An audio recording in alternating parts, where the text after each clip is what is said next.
শরীয়তপুরের নড়িয়া থেকে ৯৫টি ককটেল উদ্ধার করেছে যৌথ বাহিনী। ২ ফেব্রুয়ারি সোমবার ভোররাতে মুক্তারের চর ইউনিয়নের পোড়াগাছা ব্যাপারীকান্দি এলাকায় পুলিশ ও সেনাবাহিনীর একটি দল এ অভিযান চালায়। এ সময় ৩ ব্যক্তিকে আটক করা হয়েছে। ওই এলাকা থেকে বেশ কিছু ধারালো অস্ত্র উদ্ধার হয়েছে। নড়িয়া থানা সূত্র জানায়, মুক্তারের চর ইউনিয়নের পোড়াগাছা ব্যাপারীকান্দি এলাকার পেদা মসজিদের বারান্দা, ওই গ্রামের খলিল পেদা, জিলু মাদবর ও বাচ্চু পেদার ঘর থেকে ১২টি বালতিতে রাখা অবস্থায় ৯৫টি ককটেল উদ্ধার করা হয়েছে। এ সময় ওইসব স্থান থেকে কয়েকটি টেটা, রামদাসহ ধারালো অস্ত্রও পাওয়া গিয়েছে। পুলিশ ঘটনাস্থল থেকে মেহেদি হাসান, বাচ্চু পেদা ও রনি পেদা নামের ৩ ব্যক্তিকে আটক করেছে।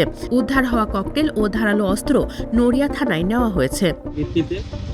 পুলিশ এবং সেনাবাহিনীর যৌথ অভিযানে নড়িয়া থানাধীন মুক্তারচর ইউনিয়নের ব্যাপারীকান্দি এলাকায় যৌথ অভিযান পরিচালনা করি। পরিচালনা করাকালীন সময়ে আমরা ৯৫ পিস ককটেল, ৮টি সরকি এবং ৩টি রামদা উদ্ধার করি।